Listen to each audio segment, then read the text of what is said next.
The sky above the Wolfswood lay thick with storm clouds the color of pewter, as if winter itself strained to peer over the horizon and judge who still lingered in the blood-soaked north. Snow flurried in hesitant fits, carried sideways by a restless wind that whispered of broken vows and murdered kings. Beneath the snarled boughs, hoofbeats thudded against frozen earth. A lone rider pressed southward, her cloak a ragged patchwork of grays and browns, her face half hidden beneath the frayed hood of a beggar. Yet nothing about her gaze, sharp as a new-honed dagger, belonged to any beggar. Arya Stark, small, grimy, half-starved, had slipped every snare fate threw at her since the day King Joffrey Baratheon ordered her father's head struck from his shoulders. She had fled Harrenhal, survived the Brotherhood, sailed river and rode with murder in her heart and vengeance on her tongue. Now another snare, most perilous of all, yawned before her. She did not know its name. She knew only that her horse was failing, ribs stark beneath a winter coat gone coarse, and that the Lannister patrol gaining behind her wore crimson cloaks that shuddered in the wind like flapping heraldry of doom. She tried one last burst of speed, but the gelding stumbled, breath erupting in a frosted plume. The patrol hemmed her in. 6 men in bright plate, visors drawn high enough for her to see their bemused smirks. "Ho there, little mouse," called the captain, his voice muffled through cold steel. "A long road for one so small. I'm no mouse." She met his eyes with wolven defiance. "I'm Arya." The name nearly leapt from her tongue. For once, she bit it back. The captain dismounted, studying her horse, her threadbare cloak, the thin edge of a long knife strapped to her calf. "Runaway serving girl, are you? Or something rarer?" Without waiting for her reply, he flicked the hood back.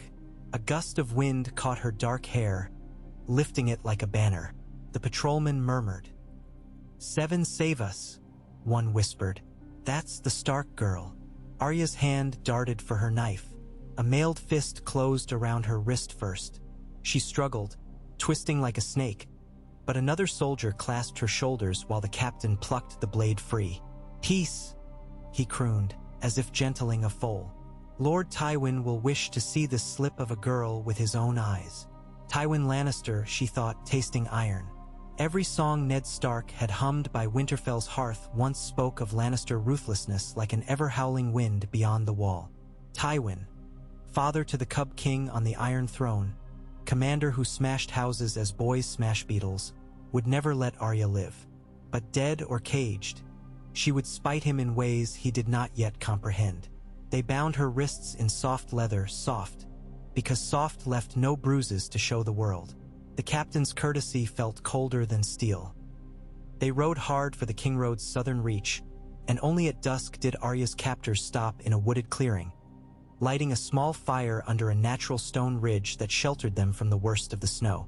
She sat apart, wrists tethered to an ash sapling.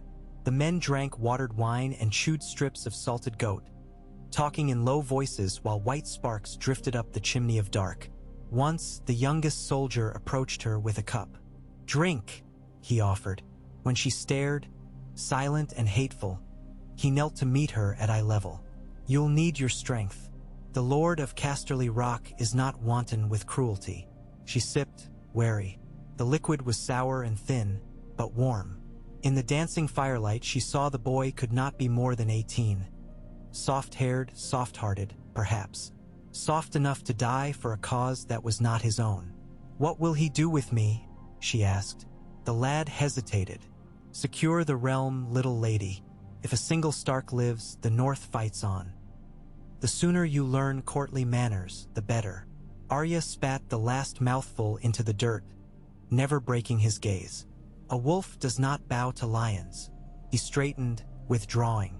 "Maybe this wolf will. Someday." That night, as moonlight glimmered on steel helms and the patrolman nodded into uneasy sleep, Arya worked the leather thong about her wrists against a jagged nub on the sapling. Her fingers bled. Her heart thundered. When at last the strap began to give, a shadow detached from the dark behind her. The lad soldier again. He pressed a finger to his lips, then cut the final strand in a single stroke. "Go," he breathed. Arya blinked. "Why?" Because my little sister is 9 with a face like yours, and war is weary. She studied him. Hazel eyes, trembling mouth, the scent of fear thick around him. Mercy, she thought, grief and anger entwined. Sirio Farrell had once told her, a sword must first serve the heart that wields it. Her heart yearned for vengeance, yet here was a heart offering her freedom. Thank you, she whispered, slipping into the timber shadows. She reached the ridge's far side before other guards sprang shrill awake. Iron rang. A horn blast split the night. Arya darted through brush, bounding over cold stiff roots. No road, no horse, no guide. Only the endless maze of the southern wolfswood and the full might of House Lannister soon to crash upon it. Hours blurred.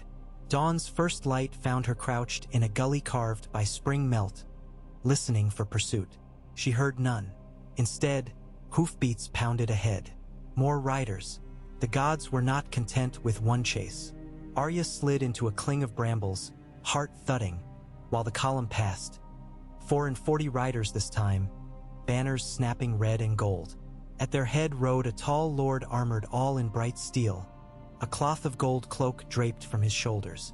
Beneath the open visor glimmered pale green eyes, cold and alert. Tywin Lannister himself. She knew him from half-remembered glimpses at Winterfell years ago when King Robert's progress stayed in her father's halls. The stern lion who had scolded Jaime for idleness, who had softened only when Robb's wolf pup leapt into his daughter Myrcella's lap. Now time had burned harsher lines in his face, carved hollows beneath those commanding eyes.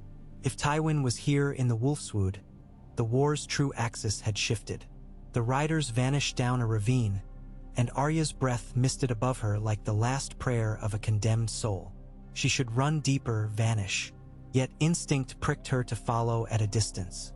In Winterfell's crypts, old stories whispered that destiny often took the guise of folly. Casterly Rock loomed vast and cruel as a titan's skull when at last Tywin returned, a fortnight after his secret foray. Its gates yawned under archways carved with roaring lions. Their manes whirled gold and crimson. The seas at the cliff's base hurled foam against barnacled stone, as if even the waves resented the fortress's dominion. In the dimness of a torchlit hall, Maester Crelin hunched over a parchment. The Lord of the Rock had summoned council at once. Ser Kevin stood beside him, shoulders heavy beneath the weight of duty and grief. News of his son Willem's death at Riverrun had only lately reached him. Tyrion Lannister lounged in a high-backed chair, wine in hand, eyes bright with a mixture of caution and wicked curiosity. Tywin entered, armor dusted with road grime. He shed his cloak, and the servants melted into shadows, leaving only kin and maester and a silent quartet of Lannister guards. Tyrion broke the hush. You look as though you've been hunting, father. Pray tell, what game did you flush from our northern forests? Tywin ignored him. Willem is dead. Kevin's mouth trembled. He bowed his head. I have prayed for the mother's mercy upon his soul. The riverlands bleed. Tywin unclasped his vambrace. We avenge him later. For now, a greater stratagem demands our wits. Tyrion sipped. And what stratagem might that be? Tywin turned to the maester. Summon ravens to every lord and bannerman still sworn to Winterfell. Inform them that a marriage pact exists between Lord Tywin of House Lannister and Lady Arya of House Stark, true heir to Eddard's line. Silence shuddered through the hall. Tyrion's goblet paused mid-air, spilling a crimson drop upon his sleeve. Kevin inhaled sharply. Father, Tyrion managed. Forgive me if I question your taste in brides. The girl is, what, 11, 12, nearly 13. Tywin pulled off his gauntlets. Old enough for a betrothal, too young for a bedding. She will be fostered here till her 15th name day. Customs of the North allow leniency for noble unions sealed to preserve peace. By then, the realm will be pacified. Assuming the North consents, Tyrion drawled. They will. Tywin's gaze smoldered. Robb Stark is dead, his claim ended at the twins. Sansa is wed to Tyrion Lannister by lawful rights. Bran and Rickon are gone, perished in their wet nurse folly. Winterfell is a ruin. The North hungers for strength, or for vengeance. Tyrion tipped his goblet, and wolves snap when leashed by lions. Then we remove their fangs. Kevin, pallid, found voice. Brother, does his grace approve? Joffrey is stone dead, Tywin reminded with chill precision. Tommen is my son's son, and he obeys my counsel. Tyrion raised a brow at my son's son. But let it pass. Maester Crelin dipped his quill. And if the girl cannot be found? Tywin's mouth twisted faintly. Pride or irony, none could tell. She will be. Arya listened unseen from a narrow ventilation crawlspace high in the wall, breaths shallow as snowfall. By night, she had crept into the rock through drainage tunnels that stank of salt and seaweed. She had tracked Tywin's retinue by torch glow, scaling secret staircases, scurrying behind arras and alcove, until she reached this echoing audience chamber above the sea. She had come to slip a blade between Tywin's ribs, to avenge every Stark ghost haunting her dreams. Now her blood iced within her veins. Marriage? To Tywin? The thought struck her as absurd as seating a direwolf beside a lion cub for a cordial feast. Yet the lion insulting her house's honor below truly meant to devour her life, her name, her north. She slid back through the duct. Revenge could wait one night longer. She needed allies or she needed an opening. Better still, she needed both. In the servant passages, two washerwomen argued over soap stock, their voices soft thunder in the hush. Arya edged behind a stack of linens, weighing possibilities. Tywin's words echoed, remove their fangs. Her mind raced. She traced escape routes, counted guard rotations. She must reach the kennels, steal a horse, vanish with dawn. Yet some part of her, cold and unforgiving as winter wind, whispered, stay, learn, strike when the rock's foundations quake most. She imagined Lord Eddard's voice guiding her. Know your enemy as you know yourself. And there, in the gloom, Arya Stark chose patience. In the weeks that followed, rumors spread across the Seven Kingdoms like wildfire in drought. At Deepwood Motte, Lady Sibel Glover read the Raven's parchment thrice, scarcely believing each word. On Bear Island, Daisy Mormont's fist crumpled the missive and she cursed the lion in language to blister paint. At Torrance Square, newly forged Sellsword companies reevaluated contracts, sniffing Lannister coin. Yet the North remembered. Children spoke the ancient words, winter is coming, and the old hearth gods listened. In the depraved dungeons below the Dreadfort, Roose Bolton smiled his leech-pale smile, calculating new paths to power. In the ruins of Moat Cailin, Ironborn lingered amid toppled stones, debating whether to loot or flee. Southward, the Reach rejoiced. Highgarden courtiers spun melodies about the lion's northern rose, predicting a spring wedding bright with golden roses and crimson silk. The faith militant muttered about the girl's tender age, though many septons reasoned that a union preventing further bloodshed was blessed in the Seven's sight. In King's Landing, Queen Regent Cersei Lannister paced the long crimson carpet of the small council chamber, fury flashing in every step. My father grows senile, she hissed to Grand Maester Pycelle. Marry a whelp, a Stark whelp, when enemies breathe at every gate. Yet Pycelle bowed and simpered that the old lion's wisdom outstripped all. Tyrion alone found the matter almost amusing, until he received a parchment bearing Sansa's neat, tremulous hand. Tell me if Arya lives. Tell me if she is safe. No other sentence, only a smear where a tear had fallen. He burned the letter in a candelabra and poured another cup of wine. Safe, he murmured to the flames. In Tywin Lannister's jaws, my lady? Safer to dance naked on wildfire. Arya watched Tywin each dawn as he strode the battlements, clad in boiled leather and wolf-lined cloak. Black wolf, she noted, from some northern lord executed after the Battle of the Green Fork. He rarely spoke. His commanders reported, he listened, he commanded anew. All within him moved like clockwork, efficient, inexorable. She stalked his patterns, mapping minutes and routes. She pilfered bread, cheese, a little salt pork, caching food in a forgotten storage alcove near the kennels. She lifted a soot-dark servant's gown from the laundry and smudged her face, blending into the hive of kitchen drudges. Each day she learned another corridor, another secret. The rock was immense, honeycombed with mines, treasure vaults, dungeons, half-collapsed passages from bygone kings of the Westerlands. Skeletons of lost miners rested where shafts had caved. Gold veins glimmered in torchlight like captured suns. One rainy afternoon, while purloining candles from a chapel storeroom, Arya overheard two guards bragging about the valor of a young lion knight newly come from King's Landing. Ser Lancel, they said, cousin to the Queen, seeking glory in the north. She filed the name away. Allies? Not likely, yet every thread might weave into a snare to catch Tywin. Lord Tywin's private solar opened onto a balcony perched over the sheer coastal cliff. Sea winds howled, whipping crimson drapes like battle flags. Kevin stood by the fire, arms folded. Tyrion lounged opposite, fingering a purple velvet doublet newly fitted by a Casterly tailor lordling. Tywin poured dark arbor wine into 3 cups. "Come, brother," he told Kevin. "Drink. We preserve House Lannister's legacy today, not mourn ghosts." Kevin accepted, but did not raise the cup. "What of Lady Arya? Has she been found?" "She will present herself," Tywin said. "I have loosed 10 parties northward. Each carries writs promising pardon to any who reveal the girl's whereabouts.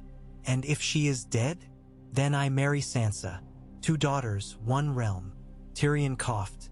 "Your disdain for a consanguineous union touches me deeply." Tywin's gaze cut sharper than a honed spear tip. "You are already wed to the elder girl, and you will honor that vow until I release you, which I will not. One might almost think you relish binding Starks to lions." Tyrion swirled his wine. "But marrying yourself to one?" He tapped a finger to his lips. "Curious. The great Tywin Lannister shackled to a child bride. What will the singers say? They will sing of peace, of union, of a war ended. Peace built on a child's body. A lady's body when the time comes." Tyrion drained his cup. "And if Arya escapes? She will not." That same night, Arya slithered into Tywin's chambers. The old lion slept little. She waited until the hour of the owl, when even restless rulers drift into half-dream. Soft as breath, she crept beside his great oaken desk. Upon it lay maps of the north, pins marking Flint's Finger, Deepwood Motte, the Last Hearth, White Harbor, and Winterfell. Ink notes covered margins. Troop estimates, harvest yields, age and temperament of every lord. She read swift, imprinting details in memory's iron. Then a scrape of metal, a sword unsheathed. "Move and I kill you." Ser Gregor Clegane's low growl would have frozen rivers. But it was not the mountain who loomed. Rather, Ser Adam Marbrand, Tywin's fiery-haired commander, stood with blade angled at her throat. "Put it down, Adam." Tywin's voice came from behind her. Not groggy, not startled, simply awake. "Our little wolf has chosen at last to pay her respects." Arya spun, small dagger in hand. She had stolen it from a pastry cook who liked to carve apples for the children of Casterly artisans. Paltry weapon. Still she raised it. "I will never marry you," she spat, eyes glinting like moonlight on obsidian. Tywin studied her. Oil lamps bathed his pale gold hair, giving it the illusion of a halo. "You mistake my aim, child. I am no child." "Then prove it." He stepped closer, green eyes boring into gray. "Stab me if you wish. Here." He touched a spot above his heart where ring mail glinted beneath his night tunic. "End the war. Leave the realm in chaos." Arya's fingers whitened around the hilt. She recalled Polyver dying on her blade by the crossroads. How hot blood smelled. Tywin smelt of parchment and steel and something like cold ash. Kill him, her whispering heart begged. But Syrio Farrell had taught her, every man of worth is a sparring partner. Learn his weakness. If she killed Tywin, another lion would rise. Cersei, perhaps, or Kevin, or some cunning Tyrell, while the North fought on alone. The dagger lowered. "You wish to secure the North," she said. "That means food for winter, not just swords." Tywin's brows arched, surprised. "Astute. Then listen. The North starves. Your allies, the Freys, the Boltons, they cannot feed half the realm.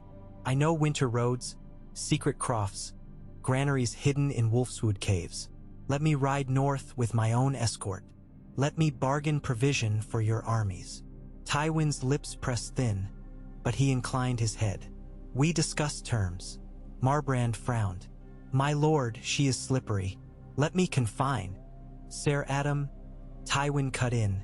Fetch 2 chairs. The lady and I negotiate. Arya sat across a chessboard-painted map of Westeros and, with a mind honed on survival's razor edge, wagered her fate. She would lead a food-surveying expedition north under Lannister banner. In return, Tywin would grant safe conduct to Winterfell's smallfolk, free passage for northern traders, and amnesty for minor lords who bent the knee. Until her 15th name day, their marriage contract would remain a betrothal. No bed, no consummation. When that day came, she could refuse Tywin's hand by rightful northern custom if she chose, on condition she name a Lannister heir as Warden of the North. Tywin accepted, on parchment at least. Your leverage wanes with time, my lady. See that you use it wisely. She signed with a flourish taught by Septa Mordain. Her name looked alien paired with the lion seal pressed over wax. Yet within that alien stamp glimmered possibility. At sunrise, Tyrion found Arya perched upon the rock's highest parapet, cloak snapping in salt wind. He approached warily. Well met, niece. Or should I say, step-mother-in-law-to-be. Arya scowled. I'd rather kiss a weeping water leech. I've done worse, though rarely by choice. He smiled, but his eyes studied her with unvarnished empathy. You made a bargain with the devil. Be certain your soul withstands the heat. It's no devil's pact, only a game. I mean to win.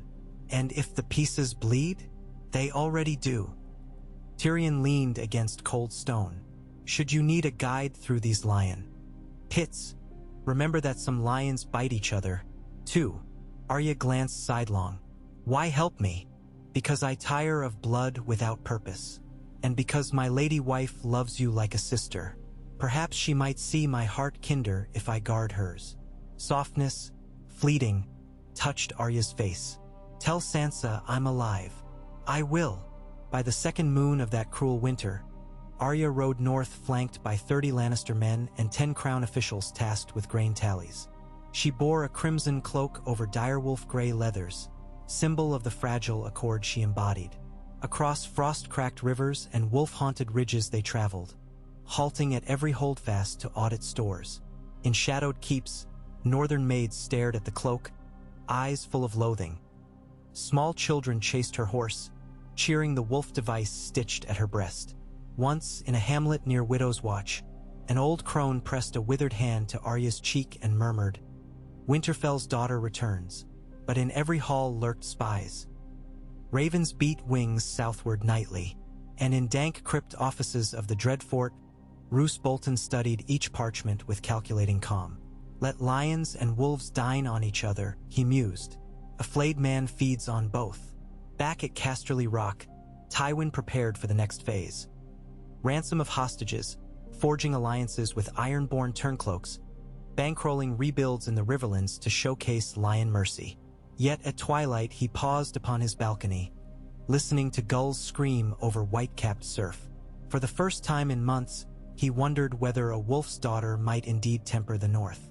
He pictured her gray eyes, alert and cold as dawn frost. She reminded him of Joanna at that age, though his wife had never brandished a dagger at his chest. He nearly smiled, almost. Thus the board set, pieces moving across winter's canvas. Wolf, lion, flayed man, kraken, bear. The music of ravens filled the air, each wing beat a heartbeat of the realm. Somewhere beyond the neck, snow began to fall heavier, blanketing fields, muffling screams, preparing graves yet unmarked. And Arya Stark, riding under twin banners of wolf and lion, felt the weight of every life balanced on the edge of her small, scarred hand. The game for the north had only just begun. Wind sheared across the Barrowlands in long, lonesome gusts that rattled through dead grass like the hiss of 1,000 snakes. Gray cloud legs sagged under the promise of snow, blotting the sun to a pallid smear. Arya Stark rode at the head of her column, half hidden beneath her crimson-lined wolf cloak, the dire wolf sigil stark against Lannister red. 30 Lannister spears clattered behind her, their pennons snapping in the wind. 10 royal tallykeepers huddled farther back on sturdy garrons, complaining into their hoods about the cold and the sullen stares of every northerner they passed. She tried to ignore both complaints and stares. Since leaving Casterly Rock, their party had threaded through the Golden Tooth, skirted the charred ghost of Ashmark Village, and crossed the Fever River where ice sheets drifted like milky panes of glass. At every turn, the Lannister men insisted on flashing their lion standards high, as if daring the realm to strike. At every turn, the North answered with silence. No cheers, no arrows, only the colder press of watchful eyes from woods and ramparts. The Lord's Road dwindled here into wagon ruts and half-frozen puddles. A raven wheeled overhead, harsh cry echoing. Arya's gloves were lined with rabbit fur now, yet her fingers still ached. She reined in beside Ser Maynard, the ranking commander, a lean knight whose beard was more gray than red. Moat Cailin is 3 days ahead, she said. We make camp at dusk. Ser Maynard nodded stiffly. He had learned by now that the girl gave orders as though she had worn spurs since the crone first spun the world. He bent to it, because the writ from Tywin Lannister named her head of mission for provisions. The command rankled, but his loyalty to the old lion outweighed pride. Arya nudged her pony to a trot, scanning distant ridgelines. Every hillock seemed to sprout a weirwood pale watcher. Bolton eyes, or worse.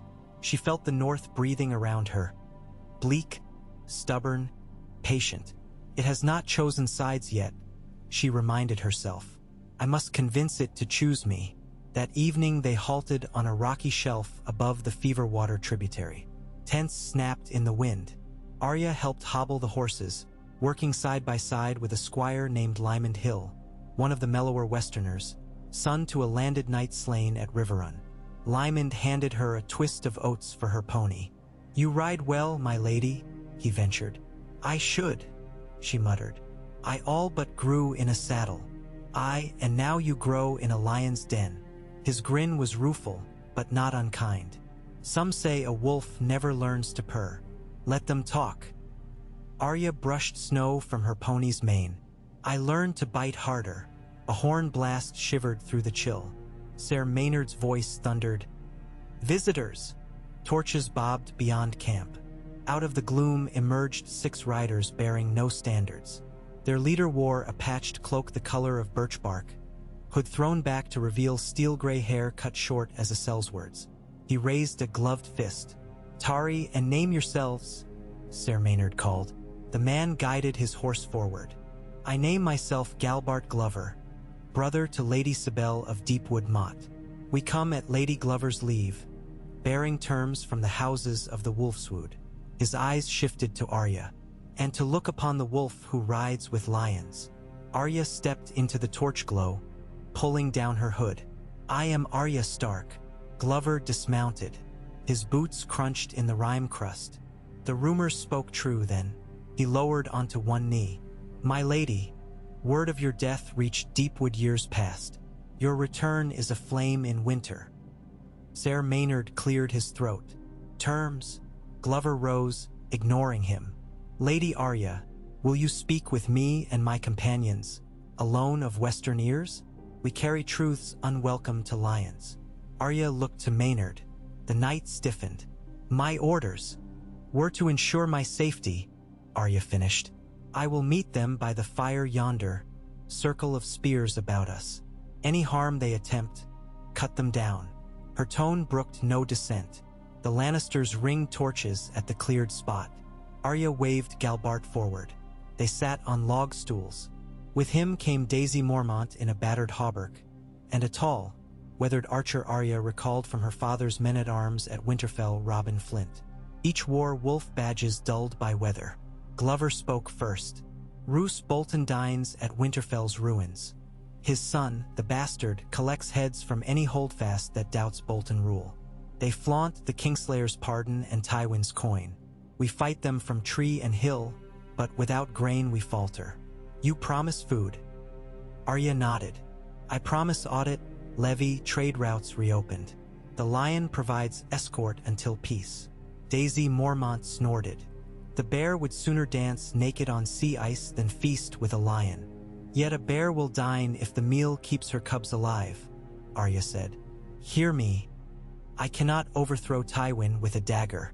I can bend his will. Give me 3 moons to see grain transported from the Mander and the Trident. In return, swear to cease raids on Lannister convoys." Flint leaned forward, face lit by flame. "Raven feathers reach us. You are betrothed to Tywin himself." Arya's jaw tightened. "It is parchment chess. Until my 15th year, the match is words only." "Words become wedding sheets," Daisy warned. "I will not wed him if the North stands with me." Arya's voice rang over the snapping fire. "Bring your houses under one banner, my banner, and when that day comes I will name a northern warden who answers to Winterfell alone." Tywin agreed on seal. Glover studied her, surprise flickering. "He conceded that?" "He conceded terms," she corrected. "A lion may bite later, but nibble at him now, he bites sooner. I need quiet." Daisy stood. "Aye, quiet like a burial grove." Glover raised a hand. "Spear sister, still your tongue. Lady Arya speaks sense. Our folk starve. Deepwood stores run thin. Bear Island's nets pull little but bones. We'll stay the hunts on lion convoys for 1 moon. Grain must come before the next." 1 moon, Arya agreed. They clasped wrists. Flint drew a charcoal map on oiled parchment, marking secret byways through the Wolfswood and cache caves known only to trappers. Glover surrendered a tally of tithes each holdfast could spare if grain relief arrived.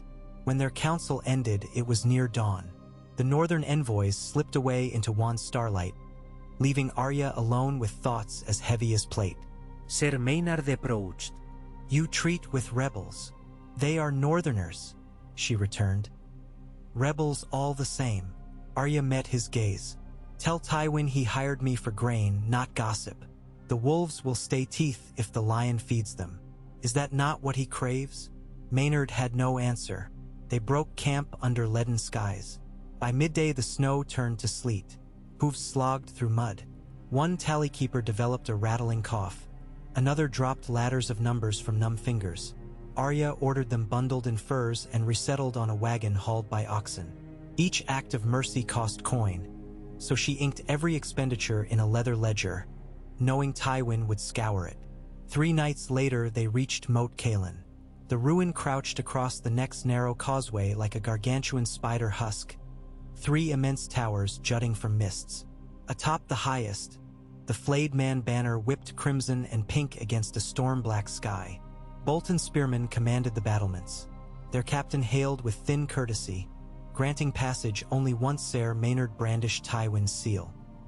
Inside the slime-slick walls, corpses hung from iron spikes, iron-born reavers who had harried the causeway months prior. Flies clustered despite the chill.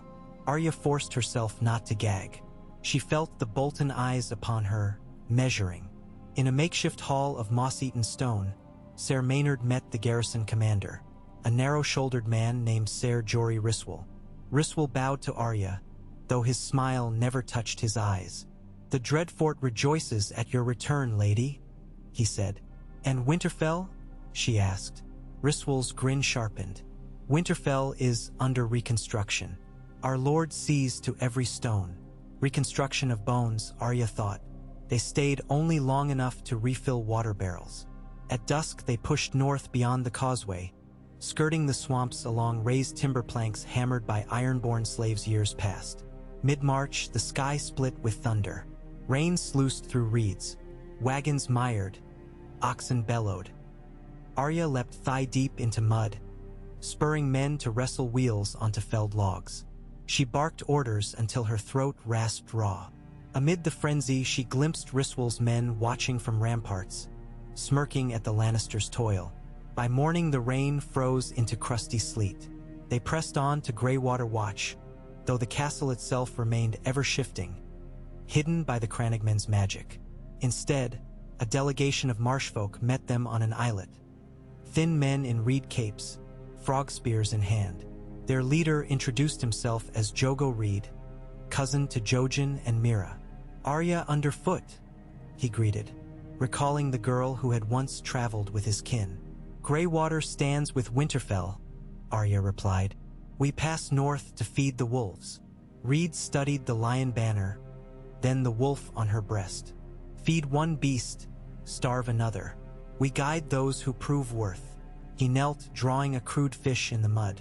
Around it he etched 3 concentric circles. "This is the Whispering Lake. 3 days upriver your wagons may ford safe. We will mark the reeds with blue feathers. Follow, but stray not." Without further word, the marshfolk melted into fog. True to promise, blue feathers sprouted where the river bent. Yet as they reached the ford on the 3rd day, Arya felt prickling along her spine. She halted the column. Marsh water steamed in morning chill, glassy and brown. Reeds swayed. No sound but drip of meltwater. "Ambush," she breathed. Bolts hissed from the tall grass. One struck Ser Maynard through the collarbone. He toppled from his gelding without a cry. Lannister spears scrambled, raising shields. Arrows peppered wagons, tally keepers screaming. From the reeds emerged pale helms painted flayed pink. Bolton men. Arya drew her longsword, an old Northman blade gifted by Glover, narrower than ice but well-weighted. She wheeled her pony toward the wagons.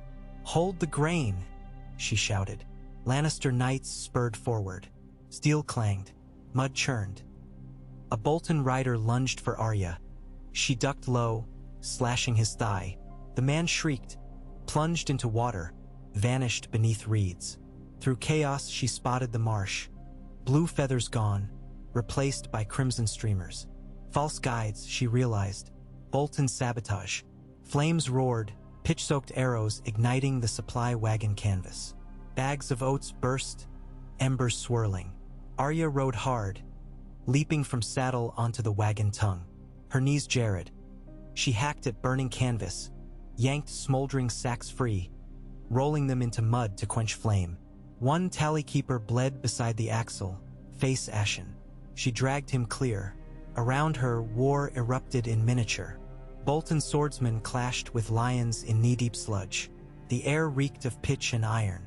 Shouts rose, cut short by steel. Arya glimpsed Lymondhill fending 2 attackers. He parried high, slipped on muck, and a spear punched through his mail shirt.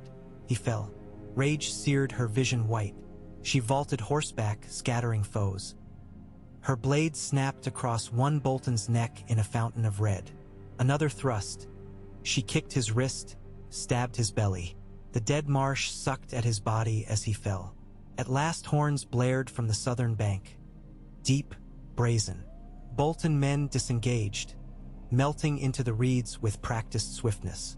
Within heartbeats, only the dead remained, and the hiss of rain on smoldering grain.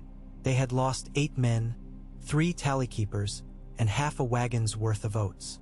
Ser Maynard survived, pale and swaying. Arya bound his shoulder with linen, but fever already glazed his eyes.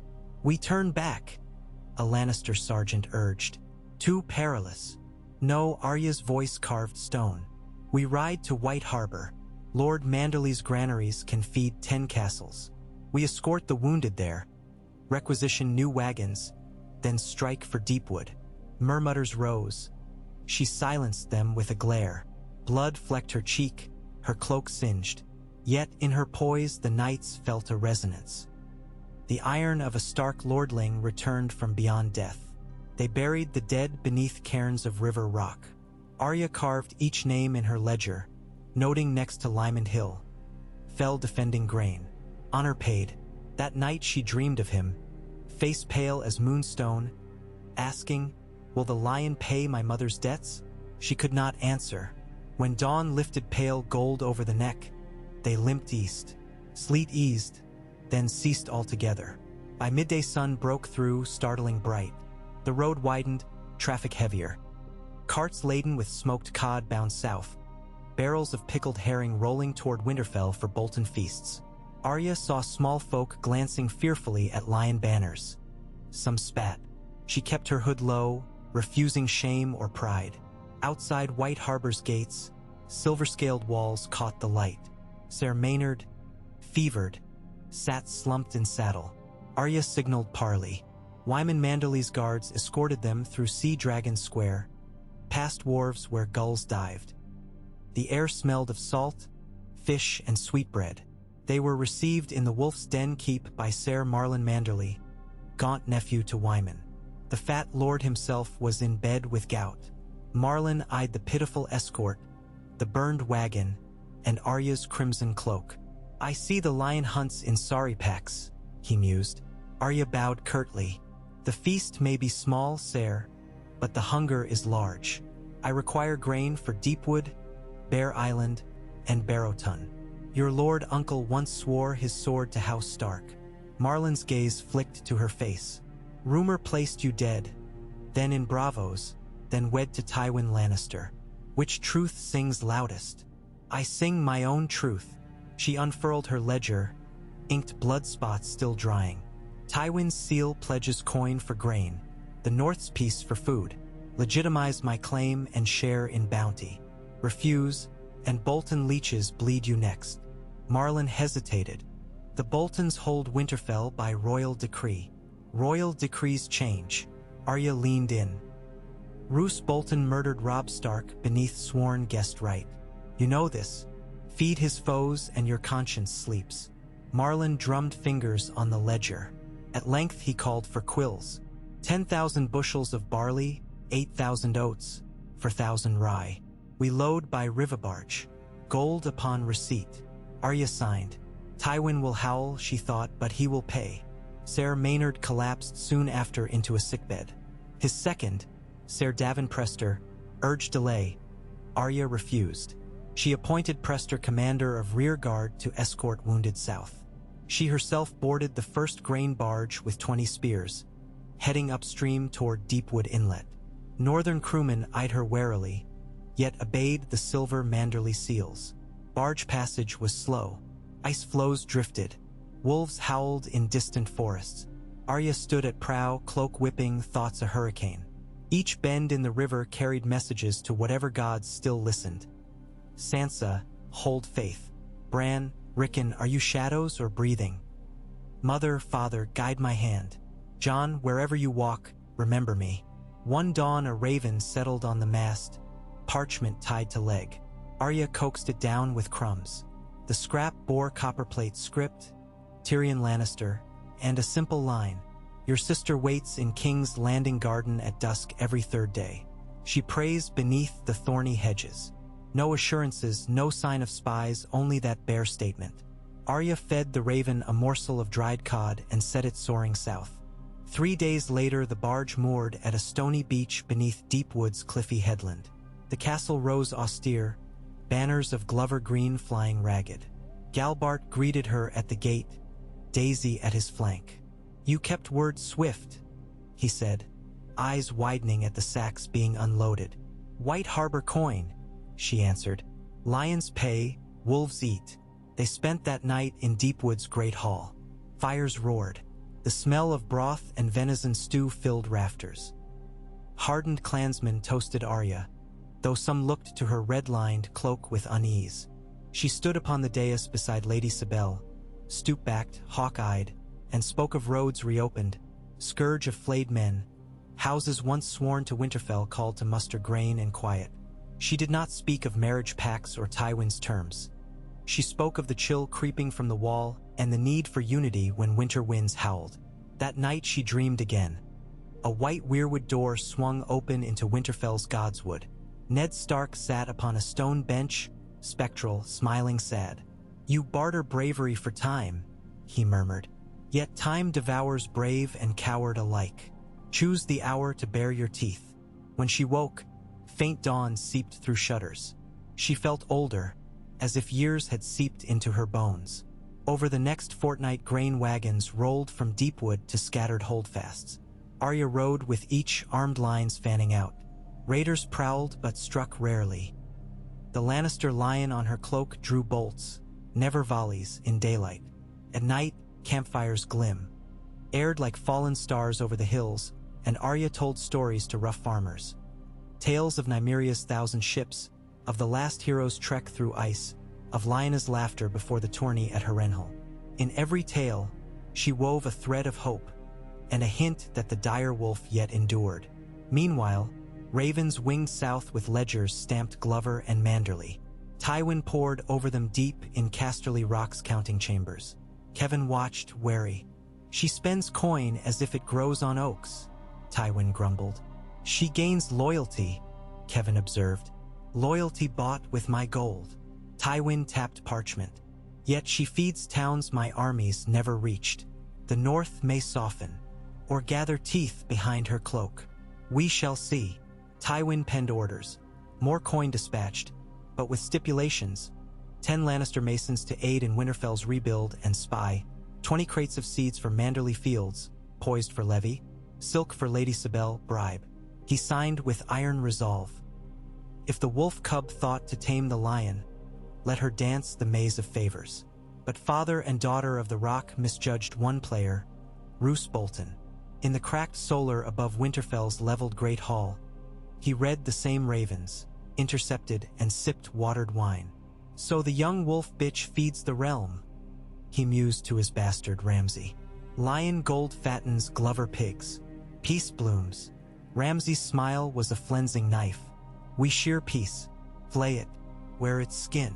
Roose's eyes were pools of still water. "Not yet. Let winter drive the girl to us. When supplies dwindle, she will beg safe harbor in Winterfell. We greet her with silk, then slit her thread." He traced the parchment. "But first, a wedding." Within attendee, a raven departed Winterfell bearing jeweled invitation parchment. Bolton's sigil side by side with Lion, directed to Casterly Rock. "Lord Roose of House Bolton, Lord Paramount of the North, Warden of Winter, invites Lord Tywin of House Lannister and Lady Arya Stark to Winterfell for a feast celebrating the rebirth of the castle and the unity of realm." Tywin received it at sunrise. He turned the parchment over, considering wax seals. The Bolton flayed man pressed atop a dire wolf flayed open, crimson wax glistening. "All traps have teeth," he muttered. Then, louder, to Maester Crelin, "Send reply. We will attend." Word reached Arya at Barrowton, where she inspected barns thick with barley. Ser Davin brought the message. She read once, twice, then crumpled the parchment. "So soon," Daisy murmured. "Too soon," Arya agreed. "Bolton means to brand me as his guest. Guessed right or guessed wrong." Galbart Glover leaned over. "Refuse, and he declares you coward before every bannerman. Accept, and I dance on a skinning knife." Arya considered. "I will attend, but not alone." Plans spun that night like frostbite spiders.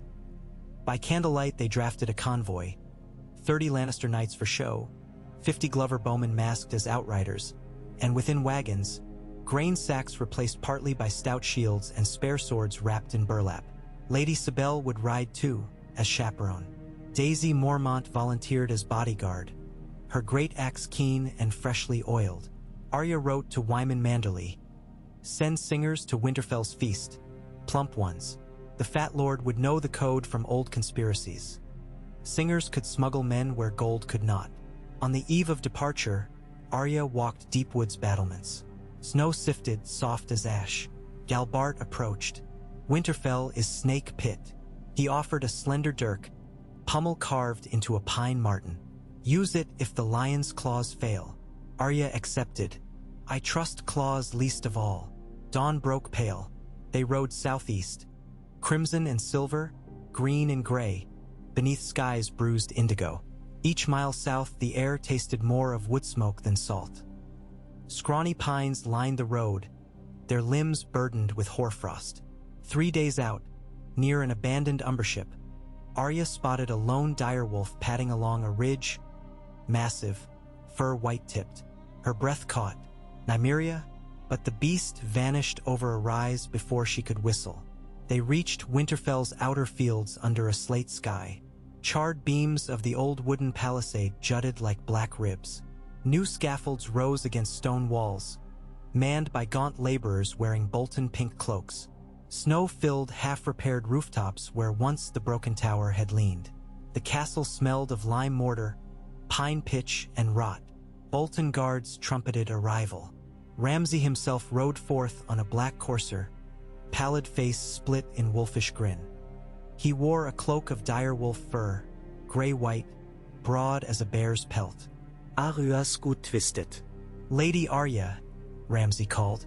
"A welcome sight, though I scarce know whether to bow or bark." Daisy's fingers flexed on her axe. Arya reined forward. "Bow, bastard, lest your bark choke you." Ramsay's grin widened. "Wit as sharp as your little sword, I've heard." They paraded into the courtyard. Snowmelt dripped from scaffolds. Servants in Bolton livery hurried to guide wagons toward grain cellars. Arya dismounted before the great hall's half-built doors. Roose Bolton awaited at the top of stairs, expression a mask carved from marble.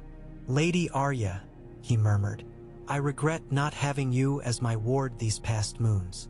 "I regret many things, Lord Bolton," she said, meeting his pale eyes. "Guest right ensures none tonight." "Indeed." He offered a gloved hand. She placed hers in it, cold clasped to colder. Above the doors hung fresh banners. The flayed man, the lion, and, most startling, the dire wolf of Stark restored, stitched new. Beneath it, fires crackled on braziers. Minstrels tuned lutes. Half the hall floor remained rubble, but trestle tables stretched the other half, laden with boar, cod, oat bread. Candles shimmered on icicle-rimmed chandeliers. Tywin Lannister was not yet present. His party marched from the south, Roose said, due by next dusk. Until then, the north feasted its returning daughter. Arya sat high table between Roose and Lady Sibel. Daisy stationed behind her, silent sentinel. Jolly men in manderly blue sang ballads. Too many singers for mere entertainment. Arya spotted broad shoulders beneath one's patched cloak. A sword hilt glinted where a lute neck should. Good. She relaxed marginally. Course after course arrived. Blood sausage, baked apples, mutton in garlic, crusty trencher bread. Arya ate small bites, remembering the twins. Bolton eyes lingered on her. She forced herself to sip mead. Across the hall, she saw Robin Flint among the outriders, whispering to a Glover archer. At intervals, flickers of steel caught torch glare. Hidden blades, axes under benches, a quiet conspiracy of wolves. At song's height, Ramsay rose, goblet in hand. "A toast," he declared. Music hushed. "To Lady Arya Stark, whose marriage to Lord Tywin shall knit wolf and lion, blood and gold. May their union bless the north."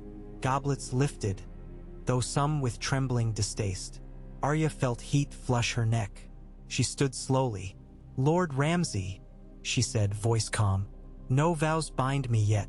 My marriage remains betrothal only, at a husband's patience and a bride's will. Tonight we feast for peace, nothing more."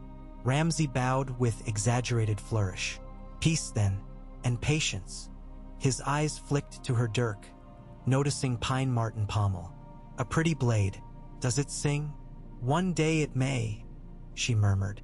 He chuckled, settling. The feast lingered until candle ends guttered. Guests staggered off to pallets in makeshift chambers.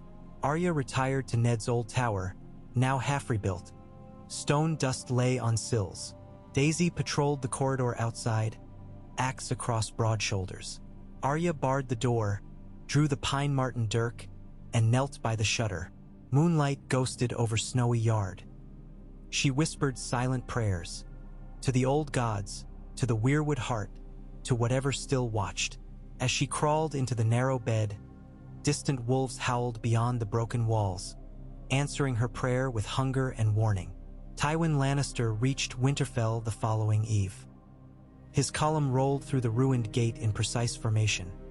400 men-at-arms, gold lion banners pure, armor polished until the last daylight glared. Trumpets announced his entry. Drums echoed across frosted yards. Arya stood on the battlements beside Roose as Tywin dismounted. The old lion's gaze flicked up, measuring every angle of wall, every gap where archers could perch. He nodded stiffly to Arya, not yet greeting. His eyes met Roos's, unreadable. That night, another feast, grand in intent, grim in fact. Wine diluted, spices scarce.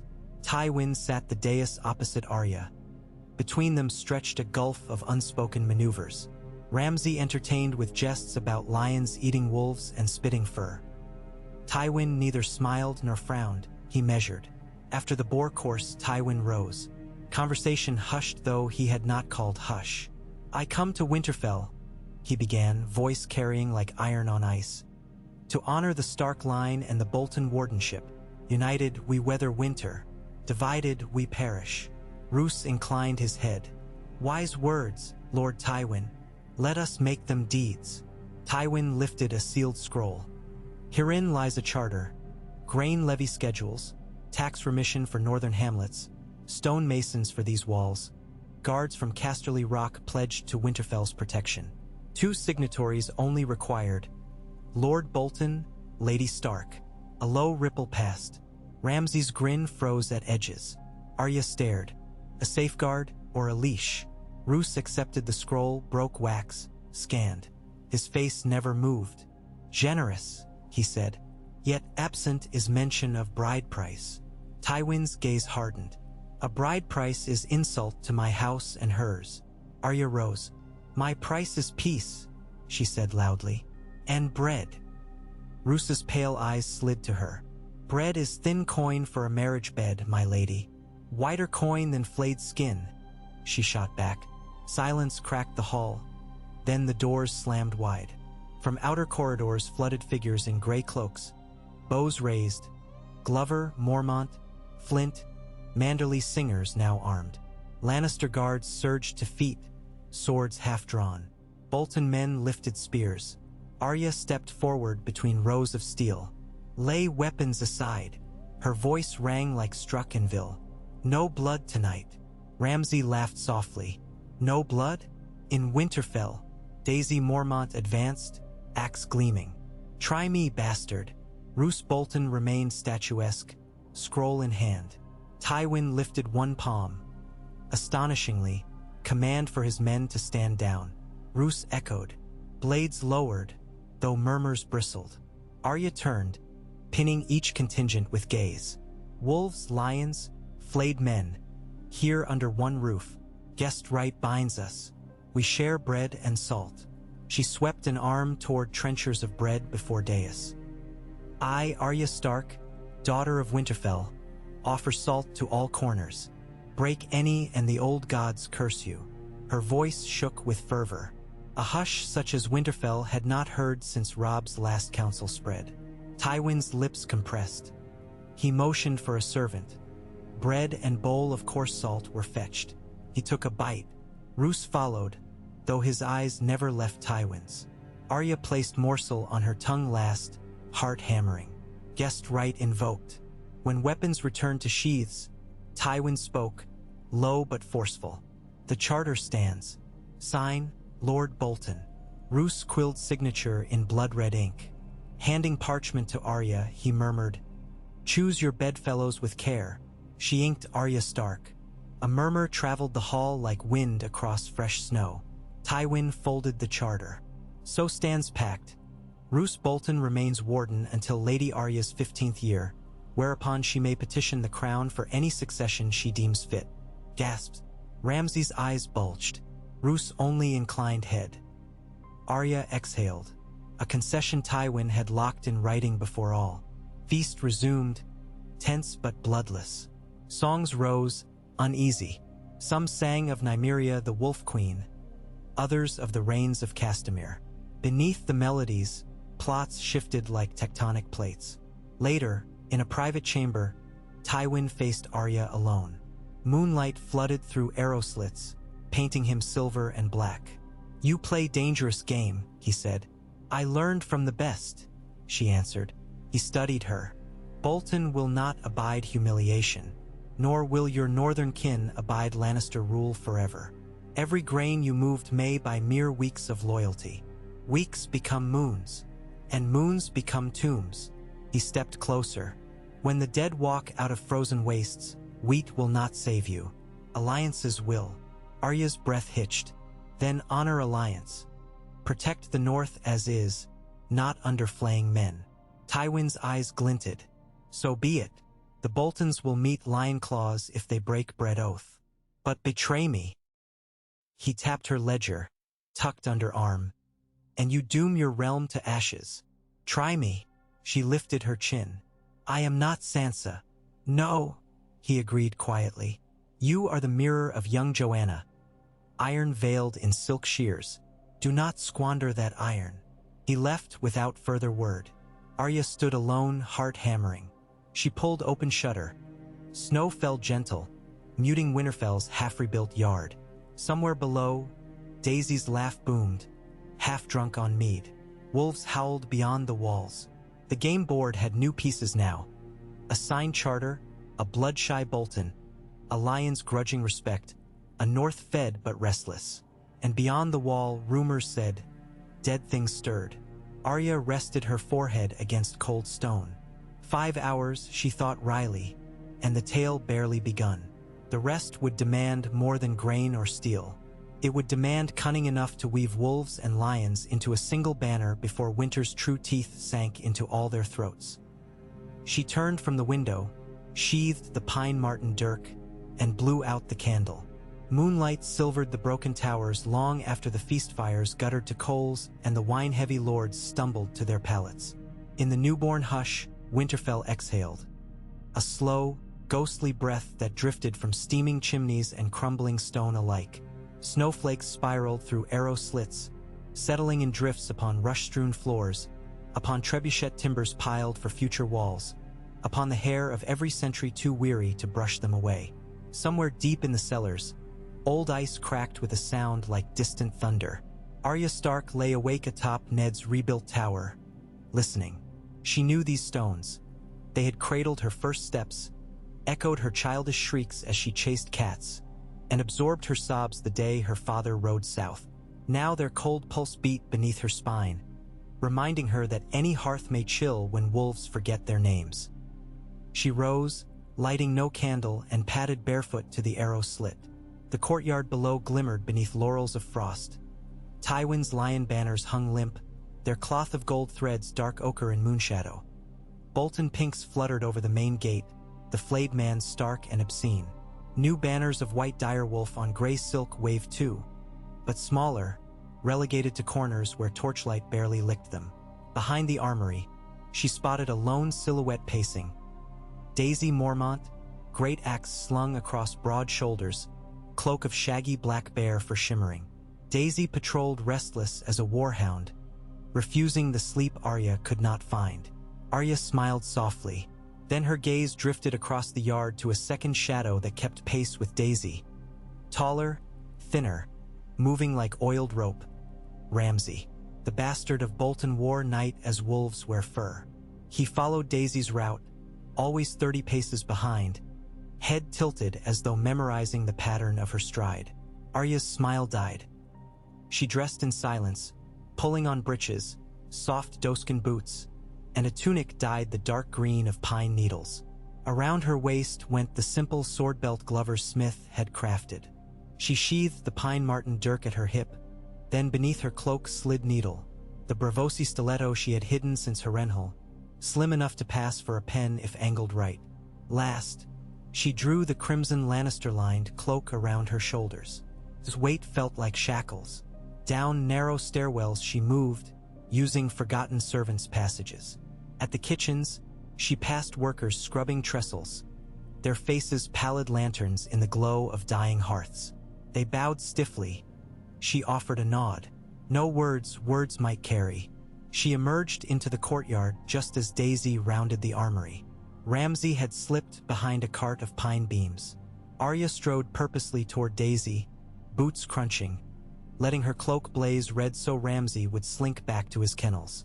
Only when she drew abreast did Daisy speak. Couldn't sleep either. The Bear Islander's voice was low thunder.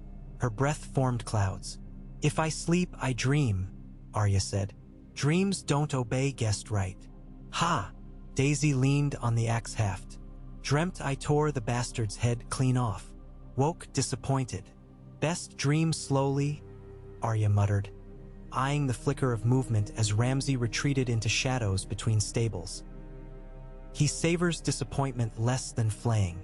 The tall woman shrugged. Let him try. He'll keep his fingers in a jar for dawn. They walked toward the godswood. Winterfell's heart tree stood bereft of leaves in the walled garden beyond the crypts, bark weeping red sap like old wounds. Snow bearded its roots. Even half-ruined, the godswood exuded hush, a sacred quiet older than crowns. Here, the flames of torches seemed reluctant, guttering lower. Arya knelt beneath the heart tree and pressed a palm to the cold trunk. Voices she could not name whispered through sap and snow. Distant relatives, unknown puppies, the roar of great direwolves long dead. She closed her eyes and sent her fear into the roots. When she looked up again, Daisy was kneeling too, head bowed though the old gods were not hers. Footsteps approached behind. Arya rose, hand resting on needle's hilt. Through carved weirwood branches stepped Lord Tywin, cloaked in black, boots dusted white. Behind him skulked Ser Adam Marbrand and two torchbearers. Tywin's pale eyes flickered over the scene but did not widen. I trust neither of you intends sacrilege, he said softly. Only prayer, Arya replied. Then let the gods listen. He dismissed his guards with a gesture. They withdrew to the perimeter like obedient hounds. Tywin moved closer, snow crunching beneath his boots, and placed a bare hand upon the heart tree. Arya blinked, startled. My father taught me the seven, he said, voice almost conversational. Yet in my youth a maester reminded me that every faith arises from the same human hunger, the need for order. Even chaos succumbs to ritual. You came to pray for order? Arya asked. Order, yes. His breath misted. And to weigh tomorrow's councils. Bolton grows nervous. The charter steals his thunder. He will test the paper before dawn. How? By incitement. A murder in the yard blamed on Bear Island anger, perhaps. Maybe a stolen coin chest traced to Glover men.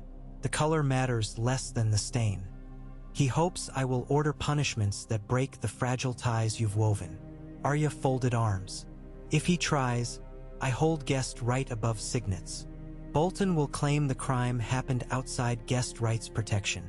Then we keep everyone inside until morning. Impossible. Tywin's breath fogged. My counsel is simpler. Sleep with sword in hand. Daisy grunted. Always do. Tywin studied Daisy. You are Mormont. Your island knows real winters. If fighting begins, keep your lady alive. The North's future rides her bones. I serve the wolf, not the lion, Daisy growled. Serve whichever keeps the North from flaying. Tywin stepped back, leaving palm print in meltwater on the heart tree. Good eve. He departed. Snowflakes drifted to erase his tracks. Arya turned to Daisy. Keep a double watch, and if Ramsay stalks again, clip his ears. Aye. They parted, Daisy to the barracks, Arya to the tower. Along the way she passed a line of wagons being rolled into the inner yard, grain sacks piled high under waxed canvas. Glover archers perched overhead, bows ready. Inside each sack, she knew, lay shields and spears cunningly hidden. Each grain wagon now doubled as armory. Northern ingenuity for northern desperation. She reached her chamber to find a folded parchment slid under the door. No seal. She crouched, unfolded, red in flickering hearth light. Meet me at first frost in the library. Tell no lions. Tyrion. She sighed. Little lion ever dancing along edges. Arya rekindled the brazier, heated water, scrubbed hands stained faintly with tree sap. Sleep would not come. Dawn soon. She buckled sword belt anew and slipped into corridor, ghosts trailing. The library loomed vast, even half-burnt.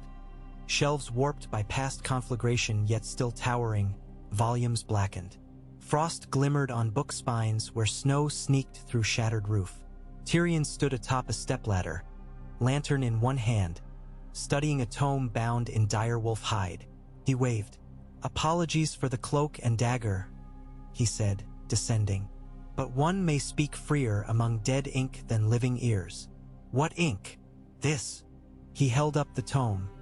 Maester's accounts of Winterfell, 7th century after Aegon.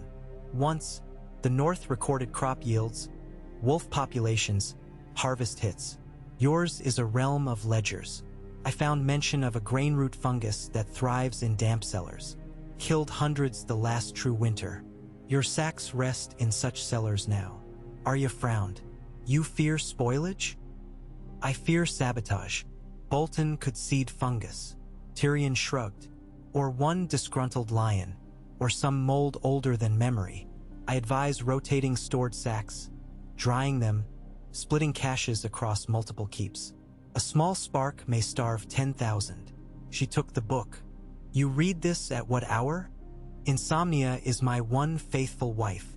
He waggled brows. Careful, pages still smell of soot. Thank you. Another matter. Tyrion lowered voice. A raven arrived from King's Landing, Cersei's hand, not Tommen's. She demands your immediate delivery south for proper courtly instruction. Arya snorted. She can choke on golden wine. I expect father concurs. Tyrion's smile crooked. Still, the letter grants Roose a pretext to claim you ought leave Winterfell. Guard yourself. I will. Tyrion fetched a wineskin. Now, something to warm frostbit tongues? She shook her head. Not tonight. Too many axes already spin. Very well. He bowed. May your axes all land true. He retreated, leaving her alone with books. Arya set the lantern on a cracked table. She thumbed pages, absorbing lines about dampness, grain weevils, rot. Each hazard felt like a dagger aimed at her pact. Feed the North or feed its graves. She closed the tome with a sigh, then selected a slim volume of Stark genealogy, curious which branches now lay truncated. She traced names, Benjen, Brandon, Lyanna, Lord Rickard, and finally her own beside Sansa's. Someone had scrawled dead next to both in charcoal. Arya spat on thumb, wiped the question mark from her name until only a smear remained. A faint chime echoed, the great bell above the sept ringing the hour before dawn. She replaced the books and slipped into corridor. Snow danced in coils through ruined rafters overhead, drifting onto her cloak as she walked. At the stairs to her chamber, a shape lurked. A young stable boy, cheeks raw, eyes wide as moons. Am my lady? He whispered. Arya crouched. What is it? He thrust a crumpled scrap into her hand and bolted. She unfolded, kennels. Haste. No signature, but paw print smudge. Arya sprinted, heart pounding. The kennels stank of hay, dog musk, and blood. Torches smoked in sconces. A whimper rose from far stall. She drew needle, edges glinting faint gold, and eased forward. Several hounds lay slain, throats slit. Fresh blood pooled. Beyond them, Daisy Mormont lay on her back, eyes open, chest rising faintly. A crossbow bolt jutted from her shoulder close to neck. Arya knelt. Daisy! The woman grimaced. Bastard! Slipped me. Her voice rasped. You'll live. Arya glanced around. Straw remained stirred. Someone had dragged Daisy. She inspected the wound. The bolt embedded shallow among muscle but missed the jugular. She snapped the shaft, eased the head out slick with blood. Daisy bit a leather strap Arya gave her to stifle screams. Where is he? Arya hissed. Ran toward the crypts. Daisy spat through pain. Said he fancied meeting your father's bones. Arya cursed. She bound Daisy's wound with kennel rag. Stay. I'll bring help. Kill him. I intend to. She bolted for the courtyard. Snow thickened, muffling boots. At the crypt entrance, 2 Bolton guards sprawled dead, throats gnawed by knives. Beyond, torchlight flickered down steps. Arya descended, sword raised. The crypt air hung damp and mineral, smelling of earth, moss, old leathers. Shadows of stone kings loomed, fresh masonry stacked where collapse had breached walkway. She heard footsteps clatter deeper. She passed Eddard's statue, then Lyanna's. Another torch guttered in Ramsay's hand 30 paces ahead. He walked backward, watching her, smile wide. "Come, little wolf," he called softly. "Dance with me among your dead." He ducked behind a column, vanished into gloom. She followed, boots splashing puddled groundwater. Cold sweat trickled along her spine. A crossbow twanged. Arrow sparked off stone inches from her ear. Ramsay laughed. "Poor shot. Next we'll find flesh." Arya ducked behind Brandon Stark's effigy. She slowed breathing. What would Syrio do? She asked the darkness. How would Jaqen move? Silence. Then she glimpsed a faint glow reflection on damp wall Ramsay's torch. She estimated angle. Quick as a cat she dashed left. Slashed rope holding a tomb door propped for renovations. Heavy stone slab toppled with thunderous crash. Dust billowing. Ramsay yelped. She sprung, needle aimed. Ramsay lay sprawled, ankle pinned by tomb slab. His torch rolled, sputtering. Crossbow skittered away. Little wolf," he hissed, twisting. "Little?" She pressed needles tipped to his cheek. "I'm big enough to carve bastards." "No flaying," he wheezed. "No. Secrets if you spare me. I know things, Bolton plots, Lannister weaknesses, Manderley letters." She remembered the girl in Harrenhal begging mercy. Ramsay's eyes glinted with the same false hope. "I don't need your chatter." Footsteps thundered downstairs. Tywin emerged with Marbrand, swords drawn, torches glaring. They took in the tableau. Arya, poised. Ramsay, pinned. Slab awry. Tywin pointed blade. "Step back." Arya did not move. Guest right ends when a guest tries murder. Tywin approached, eyes on Ramsay. "Explain." Ramsay sneered. "The wolf bitch conspired. She aims to kill my lord father. She turned her bear on me first." Tywin's mouth tightened. "Your lord father will answer." He signaled Marbrand, who lifted the slab with 2 guards. Ramsay's ankle bent wrong, bone may be cracked. He cursed. Tywin ordered irons. Guards clapped manacles, dragging him hobbling up the stairs. Ramsay spat at Arya as he passed. Tywin watched until they vanished. "Bolton will rage," Arya murmured. "Let him," Tywin said. His gaze dropped to Needle. "You have skill, taught by bravos and blood. Bravos teaches many talents. Blood ensures lessons stay learned." He looked around crypts. "Tomorrow we hold council. Bring your ledger of grain. And bring your courage. This night's treachery may yet birth war. War breeds widows. Some we may welcome." Arya sheathed needle. Cynicism unbecoming youth. Tywin started upstairs. But perhaps fitting for Stark. Dawn found Winterfell bristling like a kicked beehive. Bolton riders galloped in courtyard, demanding explanation for Ramsay's arrest. Lannister men barred keeps. Glover archers lined walls. Through ringed ranks, Roose Bolton strode draped in lambswool mantle, leeches swelling at wrist beneath fine doeskin glove. His face betrayed nothing. Atop the battlement walkway, Tywin, Arya, Lady Sibel, Galbart, and Ser Kevin faced Bolton. Snow fell thick, muffling clanks. "Release my son," Roose said evenly. "Else I take him." "Your son violated guest right," Tywin replied. "He attacked Lady Arya's guard and attempted her murder. Punishment must follow law." Roose's eyes flickered. "Sworn testimony?" "Daisy Mormont lives," Arya said. "She bears the bolt removed from her flesh. Testimony of a bear drunk on vengeance? They will test that at trial," Tywin declared. "In King's Landing before my grandson. Until then, Ramsay rides south in chains." Murmurs rippled among Bolton's spears. Roose's shoulders seemed to slump a hair. Then he bowed. "As the lion commands." Arya's heart hammered. She had expected fury, not this serene capitulation. Tywin noticed too. Suspicion narrowed his eyes. Ramsay, trussed on a litter, screamed curses as guards conveyed him to the caravan. Snowflakes melted on spit flecks. Glover archers tracked every Bolton movement until the gates clanged shut behind the prisoner. Once scene dissolved, Arya pulled Tywin aside. "He yielded too easy." "I know," Tywin said. "Bolton never bleeds emotion. He bleeds intent. What will he do? Something dreadful, and soon. They doubled sentries, salted meat stores, rotated grain sacks nightly per Tyrion's guidance.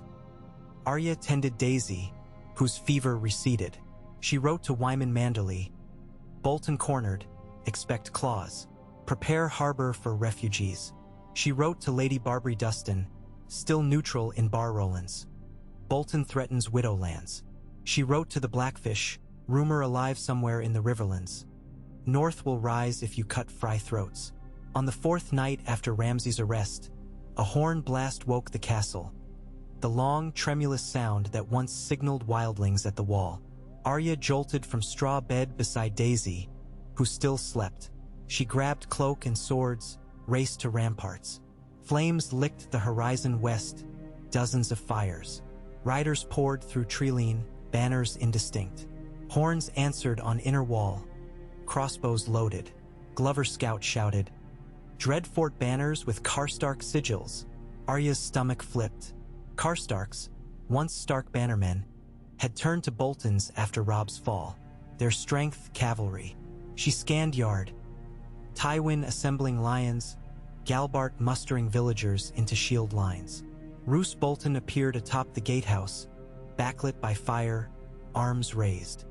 His voice carried preternaturally. Winterfell rebels against rightful wardens. I come to cleanse treachery, he signaled. Catapults hurled flaming barrels over walls. They smashed on inner yards, oil splattering, igniting. Lannister men shouted, scrambling to smother with snow. Tywin barked orders. Archers to merlins, sand buckets, water chains. Arya leapt to rope pulley, hauling water from well, passing buckets to Daisy, who had limped up despite bandage. Smoke stung eyes. Bolton infantry advanced. From inner kennels came shrieks. Dreadhounds set loose within to sow chaos. Arya cursed. She tossed Daisy a spare sword, dashed downstairs to training yard where two beasts mauled a Glover youth. She plunged needle through one's eye. Daisy split another's spine. In smithy courtyard grain wagons smoldered, sparks licking sacks. Arya cleaved canvas, ordered a chain of wet blankets. Lannister masons rushed, flinging snow. Flames hissed. Sudden thunder shook ground. Single massive boom, followed by crumbling crash. Arya spoon. The outer east wall of Winterfell folded inward. Stones blasted from within. Smoke billowed, revealing gaping breach. Through it surged Bolton spears. They had mined the wall with wildfire barrels, hidden during earlier rebuild. Tywin's roar cut through din archers. Second scarp, he pointed. Men scrambled to fallback lines. Arya sprinted for the great hall, weaving through debris. Inside, Tyrion and Lady Sibel corralled servants, arming whoever could string bow.